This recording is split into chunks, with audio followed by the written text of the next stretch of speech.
Mr. Chairman, you just heard there from Professor Stokes. You're ultimately going to be one of those key people who has to decide what can go in this bill, what doesn't fit in this bill. So when it comes to climate, can you get any of those three priorities in? Can you get more than what the professor's talking about into this reconciliation package? I think we can, Garrett. And let me add one thing to what Professor Stokes didn't say, and that is a huge investment in climate-related research and development. The president has proposed this. It's absolutely essential. We have the mental capacity in this country to solve much of the climate problems if we just have dedicate the resources to them, and that's I think an important priority. But let me stress one thing. I know everybody wants to focus on the differences that we as Democrats have and how people are taking hard and fast positions. I don't think that's happening in reality. I think there's a lot of posturing going on, and people are saying, we won't vote for anything without this. But every Democrat on our side of the building, the Capitol, and on the Senate side understands that we have to have virtual unanimity in order to get anything done, any of our priorities.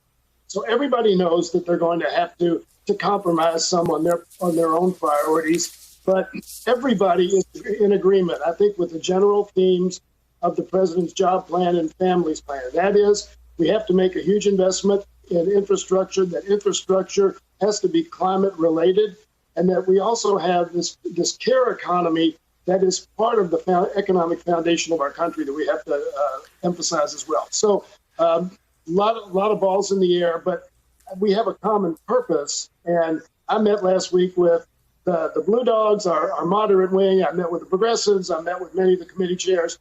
And that's the sense I got from everybody. We know we have to stick together, and we all have to vote for one thing, and that we're not going to get everything that we want. Well, we've seen the moderates flexing their muscle already, at least Joe Manchin on the Senate side. But now you've got these progressive members who've been making a lot of noise about either blocking or not voting for the reconciliation package, the bipartisan package, without the climate change provisions. How seriously do you take threats, I guess you could call them, like this one from Congressman Jamal Bowman? Listen. If this package, the reconciliation bill, isn't big enough, will you consider not voting for it? Yeah, if it's not big enough and it doesn't meet our climate and racial justice and economic justice goals, I will not be voting for it. So you say you're all working together here. Do you think you can meet Congressman Bowman's goals here? What do you make of comments like that?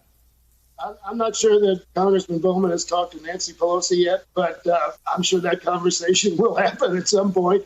And she is a very, very convincing leader. So, again, I just think that these are that right now, as Sahil Kapoor said, there's no legislative language. We don't know, for instance, ultimately what the pay-fors are going to be, what revenue elements are part of both reconciliation and the bipartisan infrastructure plan, if it actually comes to pass. So there's still a lot of details to be ironed out before we can ever kind of count votes. And so, what we're trying to do is work together, House and Senate. We on the House Budget Committee are working with the Senate Budget Committee. All the committees of jurisdiction are working with each other to try and find a package on infrastructure, on the care economy, and on the revenue side that can get virtually every Democratic vote in Congress.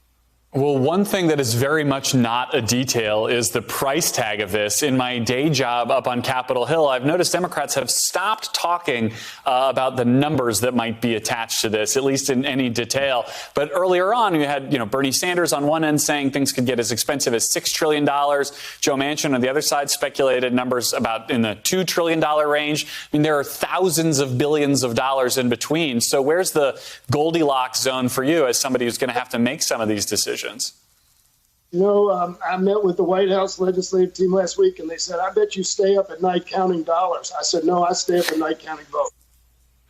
Okay. I'm not as worried about the money. The 2017 Republican tax cuts, they said it was 1.6 or 7 trillion dollars. That's not true. It actually was about $5 trillion worth of changes in the tax. but it was a net because they found revenues in other places. It was a net of 1.7. So throwing numbers around at this point is really dangerous because there may be a top line spending number, which is not the net spending number. And I think what we need to focus on is the benefits of what we're proposing to the American people and not the cost, because ultimately we finally in this country are asking questions in the right order. We're asking first, what do we need to do to serve the American people? And secondly, once we've answered those, how do we resource it? And I'm really excited about that, and I think the American people are as well. Well, Chairman Yarmuth, we'll leave it there. I'll be interested to see how this plays politically because, Republicans are going to call it a $6 trillion package until you call it something else. But we've got to leave it there for now. Chairman Yarmuth of Kentucky, thank you, sir.